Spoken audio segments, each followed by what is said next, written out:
What's up, everyone? Welcome to War Whiskey Podcast. My name is Justin Fisher. That is Chris Autry. Chris, how are you? Good, bud. How you doing, man? Doing good, man. Doing good. Recap our last couple of episodes. First of all, thank you for everyone who's watching the show. The show has grown incredible. We've seen a large increase in numbers. And to catch everyone up who's just first time tuning into the show, our last episode, Chris, we were talking about us basically arriving at Fort Hood like a bunch of heathens. Yep. Arrive and first train up. Yeah. And we talked about our first train up, us going out to the local bars and observing the local wildlife. Mm-hmm. And in this episode, we're going to be talking about our fabled Austin trip and us actually training and leaving Fort Hood for JRTC. Yep. So, Chris, without further ado, let's talk about so at this point in the timeline, we're getting ready for JRTC. It's later on in the year.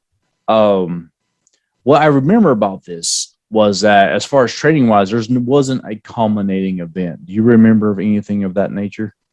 No, because we'd been there long enough to where we were just like, it was more routines. Like, okay, we're going to go out a new phase of training. We're going to drive to North Fort Hood. We're going to drive back, or we're going to go sleep in Tent City for a couple of days or something. So we kind of knew that we were in the, just like, I guess for lack of a better term, we were into the active duty life, you know, that we're getting up, doing some training, and we come back to home base every once in a while. So nothing real that was like mind blowing. Plus what we talked about in the last episode. So, right. I don't remember anything special. I remember us, doing a lot of movements of Humvees, which we never used. Yeah. And we never use them. We became Bradley folk, which you will find out later on other episodes. I remember kind of like we were doing training events, and that was kind of it. We just kind of like, okay, hey, all right, good luck. We'll see you out there. I remember that one kid who switched legs in a limp. We'll get to that when we get ready to go. But I remember all the ones that we were culling were getting their culling orders. But what did you think about leaving Fort Hood in anticipation going to Louisiana for JRTC? Well, I knew the one thing that I was going to miss when we left Fort Hood was all the like celebrities and stuff that we get to do. We had several cheerleader team squads or whatever come over and sign and take pictures, and I still got a bunch of those. And heck, it all topped off. We got our books signed by Stone Cold Steve Austin, which was really like the highlight of the Attitude Era in wrestling. Maybe that's something we talk about in our other podcast, but just getting those advantages, you know, having access to those people. It was quite entertaining. It was fun. I remember him standing up and giving and flipping all of us off for pictures at the PX that day. Yeah. So for all you just turning in who are not used to the military lifestyle, a lot of celebrities were coming out during this time. Whenever we had a Toby Keith song, American Soldier, and we heard it. We heard it every 5 feet. We heard it. It was literally like, you know, American Soldier, and what was that? The Red, White, and Blue, something like that. We're gonna kick your butt or something. Yeah, something like that. It was every patriotic song was that, which was great. It was nice to see the country united. I thought so. Yeah. Yeah. That being said, but it does get old when you hear that same patriotic music every other 10 feet. But it was a great time to be in the military for me, you know, for us. For me, leaving Fort Hood and going to JRTC, it just felt like we were at Fort Hood for years. Yeah. You know what I'm saying?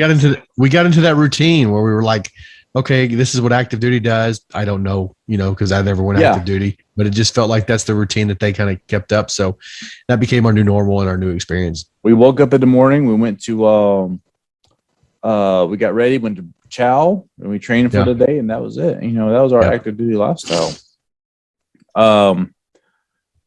But during this, we get a break, we get a leave, we get a pass. There's a pass. And a lot of us haven't experienced passes. And what pass does, they give you a certain mile radius that you can go on. It's usually drivable, like 50 to 250 miles. That's what they tell you. And that's just generally going for. I think we took full advantage of our limit too. I don't remember the distance, but I was like, we need to go as fast as possible to the biggest city as possible. Yes, and which will put us to Austin. Yes. Austin, Texas. I've never been to Austin, Texas. Chris, up to that point, have you been to Austin, Texas? No, not to that point. I did go a little bit later in life, but no, not to that point. Right. So, couple kids, starstruck kids, you and I, Joe Cole, Chris Tucker, decided to take a ride to Rob Moore. Rob go with us? Yeah, Rob drove. Oh my gosh, he did. I'm such a bad man. Wow, 17 years really weighs on the mind there. Yeah, so that's how we got the vehicle. Yeah. No, it was Cole's ride, but Rob drove because, of course, we were going to drink. Yeah, we drank the whole way. All right. So what happened was you have a dismissal time. They say, hey, starting at this time is you're signed out for pass or leave. And you had like the squares who didn't have anything to do. I say squares, but they didn't have a life. So they were going to stay around there. And if you stay around posts on pass, you are subject to a detail, basically, or something. Staff duty. We were like, nah, don't, hey, bro, don't look at us. We already had that reputation anyway. Hey, if these 4 individuals are not going to be around if you let them loose. That's right. Going to Austin, do you remember the hotel we stayed at? Yeah, dude, I was a big push on that one because for some reason I felt it was prestige. Is like we need to stay at the Omni. Of course, we Hotel. overpaid for the room. Seriously overpaid for the room. Mm-hmm. But for some reason, I thought it was some mark of prestige that I could tell people that I stayed at the Omni one night. Oh, it was bougie. It was bougie, boy. So if anybody wants to know had 2 beds in it. A hotel is smack dab on the middle of 6th Street. Yeah. I mean, it's right there. It's walking distance. It is super nice. Really nice. I forget what we paid for it. I remember when we went shopping. It was over the 310 mark. Yeah. Oh yeah. I remember just shelling out that kind of money.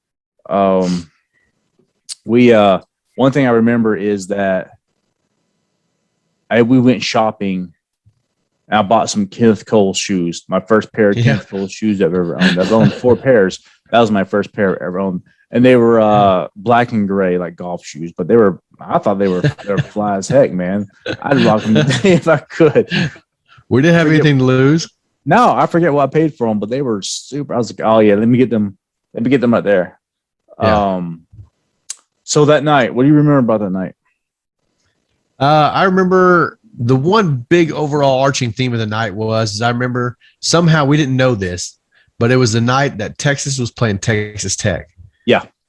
At the football stadium. And I don't remember whatever happened, but it came down to a last second field goal. But I remember moving to several different bars, losing everybody, finding everybody, and then having the 40-minute discussion of the Changin' Monkey versus the Chugging Monkey, and which is still a thick discussion point to this day. Right. I can't remember. Is it chugging or changing? It is the Chugging Monkey because we don't even know what changing is. Okay, so we have a friend of ours named Joe Cole. Joe Cole can't sometimes get stuck in his head where certain words are. This bar we went to was called the Chugging Monkey. Yep. He called it Changing Monkey, and this went on for decades. To this day. 17 years this has gone on. Well, Never mind. I walked him over to the merch and showed him the T-shirt that had Chugging Monkey on it. But no, it's still the Changin' Monkey. Yeah, he has definitely stayed with that. One thing that I remember distinctly about that bar is that I remember getting locked outside in the alley. Yeah, because you went out back to think the restroom was out there, didn't you? I did, but I wasn't alone. And I don't know like how that happened. Like I was out there with this person, and this other dude who we thought was a pimp was there. If you remember this whole scenario, like how that played out. But I think so. I met this individual and we were talking, and there was like this really large fat guy around this large table of females. And I remember that happening. Mm-hmm. Somehow I'd end up in an alleyway locked outside the bar, and I think Joe let me back in or something. like he randomly opened the door and let me back in. I was like, oh hey, like I was safe. It's like there's so many details I could go into on that story, but I'm not going to do it. I'm just going to leave that one alone. But basically, Use your imagination. right. Yeah, yeah. So that's thank goodness for Joe Cole, saved my life. That day, or I probably would have been beaten up or whatever happened. Yeah. No, I wouldn't have been beaten up, but I feel like there's some kind of money transaction involved in that situation there. Could have been. So Austin happened. A lot of crazy things happened on that trip that we're probably not going to get into. If you remember what else you remember about that trip? I remember the ride back because I think the next day was like Joe Cole's birthday, and we stopped at Hooters and told him all it was his birthday. Now, Yes. I don't remember if it was actually his birthday or we just told him that. I think we just told him that, and I remember It's us. possible. Do you remember what Hooters gives you on your birthday? That shot they give you. I remember because you took me out on my 21st birthday. Yes, it's early discussing the Hooter shooter. It's like it's like horseradish and Yeah, it's beer and cocktail sauce or something. It's beer, disgusting. cocktail sauce, horseradish. It was something horrible. Yeah, just don't Yeah. do it. If you're listening to this and you're thinking, I really Yeah. want to go to Hooters on my 21st, don't do it. Go Yeah. anywhere else, literally And- anywhere else. And for the record, my 21st birthday, Chris Autry was right there with me. Yep. It started at Hooters. Yep. Yeah, I still have a picture from that place, actually. Good. A Polaroid Yeah. that they took. Ended up almost going to jail. Jay did Yeah. go to jail. Yep. Yeah. Super. A lot of bad decisions were made that night. Now, just fun decisions. It actually was fun. It was nothing bad, really. It was fun decisions. Yeah. I want to say I went to work the next day. Later on, Well, yeah, we were still young enough we could recover the next day. I could recover. Yeah. Honestly, I'll tell you, my 21st birthday, it was before our deployment. It was 2 years before, or a year before we deployed. Yeah. I was young enough to drink that amount and recover easily. Now, if I have one more of these, I'm just wiped out for the next day. Like, don't even worry about going to work out tomorrow, bro. Like, I'll see you on Tuesday. Don't worry about it. Yeah, I'm done. So one trip that you didn't go on. So we went to Austin. We went by Hooters. They did the Hooter stuff, which Cole was a huge fan of. Yeah. One trip you didn't go on after that was the Galveston trip. Okay. Yeah. For everyone to catch people up is that we went to Galveston. Like every time you went somewhere else, and you and I were talking before we started this in pre-production about where you were actually at. We haven't decided yet, but Chris Tucker. It's Joe still a Cole, mystery and I, to this day. to this day why you weren't with us. It's weird. Yeah. We went to Galveston. Now, for a lot, what's significant to this trip was the first time I've actually seen the ocean. How was that? It was amazing. It was breathtaking because number one, Galveston is an ugly ocean. It's an ugly beach. It's the Atlantic, I know, but it's Right. ugly because of the oil and all that stuff. It's not a pretty place. I've been there before since then. But it's not that nice. But for me, a lot of people don't know this, that the first time I flew was going to basic training. So the Mhm. first time I've seen the ocean was in 2003 in Galveston, Texas. Chris Tucker and I helped me build a sandcastle, and we have a picture of him kicking it over, and like all that stuff that you did. We did everything you could: build sandcastles, played in the water, ate at Joe's Crab Shack, Yeah. all I that remember. stuff there on the beach. And I've been there since then. This is not a pretty beach, but for me, it was like, wow, this is the ocean. I've never seen the ocean before. Of course, since then, of course, I'm a, open water scuba diver and all that stuff. I've done all that neat stuff in the Bahamas, but that was amazing for me. Yeah. That was incredible. Just like when I flew, now I've flown, hundreds of times, but it's like, wow, Well, it's a good thing you set the bar low to make it all a lot bit better when you hit the man, range. when you're a small kid from Polk County, that's just, you got to go for it. But I still know people who've never flown, and I still know people who've never seen the ocean. Yeah, that's crazy to me. It is crazy now, considering like my son has been to the ocean at least 6 times I know of. Yeah. It's like he just turned 6. So it's like, wow. So we get back from all that and we're getting ready to start getting ready for Fort Polk. What do you remember about that? You remember anything about that? I remember that's the armpit of the country. I don't care what anybody says. That's what everyone told us. Leesville is like it's horrible. It's terrible. And I remember packing everything up, and it just felt a little like surreal that we were leaving Fort Hood. Yeah. You know what I mean? I didn't get like a surreal feeling. The fact that it was like, it just felt like the next progressive step in the whole situation.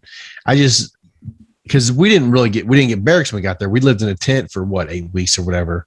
Right. 6 weeks, 8 weeks. And I just remember like the ones that stand out the most were towards the end of the JRTC, you know, we're back in the tents getting ready to go, and we're all soaking our uniforms in DEET. Yeah. For no reason. Yeah. And then we're having those ring wrestling that we had a couple people step into the ring, push the guy out of the ring or whatever. So I remember seeing a couple of those battles going down, and then entering the ring myself. And then I was like, I don't need that kind of validation. So I'm just only going to do one or two. Yeah. And for everyone at home, DEET is this product that keeps mosquitoes away, but it's kind of like super toxic on your skin. Yeah. Yeah. It's just like anything the Army does. It's just don't do it. If they say soak your stuff in DEET, don't. Just I don't think we did that. I remember another company. We didn't. It's like, why would you do that? Didn't. All those mosquitoes over there in that barren wasteland. Yeah, we didn't. So if you really don't want mosquitoes around you, for young soldiers who are listeners, I know if you do, just don't bathe. Just don't bathe for 3 days. Your scent will be enough to keep them off, because it's a natural scent. Anything like a perfume, cologne, or deodorant, they'll attract to it. So there you go. Yep. So much like mosquitoes, it's also like female mosquitoes. Just don't bathe, and all the females will stay away. Exactly. Female mosquitoes, female humans, female anything will just stay away. It's body odor is like the natural saltpeter. Just let it do its thing. Yep, for sure. So, what do you remember about loading up for Fort Polk? You remember anything significant about that? I distinctly remember, like, as I said earlier, that kid who would switch legs with the limp. I remember as we were driving off on the bus, he was loading his car up because that was it. I remember, like, it didn't just happen that night. Like, that was progressive throughout the whole trip at Fort Hood. It's like you see him going, and he's got his left leg limping, and then turn around, a couple days later, nice limping in the right leg. And then when we first start pointing it out, of course we don't say it out loud, but we all pay attention and watch. And as the legs switch, it just becomes kind of a joke. When some people aren't cut out for something, it's amazing to the lengths that they'll go to just kind of avoid it. Right. And when you're going through this kind of stuff, you start seeing people start to, now it's a much quicker transition. I mean, you're at home for 3 weeks, then you go to your mobilization for 4 weeks, then you're like in country. When you get in country, you may go to like a Germany or France place to train for a month. Then you're so it's really fast. You're out of the area pretty quickly. Here we were at Fort Hood from October to January-ish, something like that. Okay. Then we went to Fort Polk. But you see, that's when you start seeing people change. Oh, I'm hurt. Oh, I can't go over for religious purposes. Blah, blah, blah, blah. It just keeps coming up, off and on. But this kid kept switching legs. And as we were driving off, he was walking normal, basically. Where the story gets to that. Yeah. The ride from Killeen, Texas to Leesville, aka Fort Polk, was incredibly long. I don't know what the actual drive was. I don't remember what it was either. I remember sleeping a lot on the bus, though. Yeah, I just don't remember. I remember not being happy there at all, like at any point. Like at Fort Hood, we became accustomed to the training. We enjoyed the training. Mm-hmm. It became a routine in our life. And I don't remember any significance at all in liking anything at Fort Polk. Right. At all. And we'll cover that in our next episode when we talk about JRTC, which is, I heard it recently called a crucible. It's really not. It's just a training gate that you had to hit to be validated for deployment. But at that time, we really didn't need to do. We could have shown up there drunk, and we still went to Iraq. That was going to happen. Oh yeah. Yeah, that was going to happen. I'm sure somebody did that too. Yeah, absolutely. So I just remember I remember hearing the stories from the people who went. I guess they did JRTC in the 90s before you and I got in, and they're talking about all this stuff. It is designed to be hardcore, but we'll talk about that in the next episode. Really going down there, I was just like, wow, we're finally leaving Fort Hood. You know, we've been there for 3 months. Yep. So now we're heading on to the next evolution. You know, Yep. it felt the 3 months felt like years. Like you started at home station, and we were there for so long. Now we're here at Fort Hood, and we're here for so long. You know what I'm saying? And that I could be wrong with the dates, but it feels like it was just an incredibly long time. You know what I mean? Yeah. Like we were there long enough to buy stuff, like buy TVs and things. TVs, yeah, for sure. Yeah. Yeah. And DVDs, since then, my other players. I've never done it. Well, actually, I bought a TV in my last deployment because I was there for 10 months. But other than that, I've never done that before. So, so our next episode, going in closing here, as we're going to be talking about our JRTC experience and actually going over for some of us advanced party, but we'll talk about actually arriving in Kuwait in our next episode. Yeah.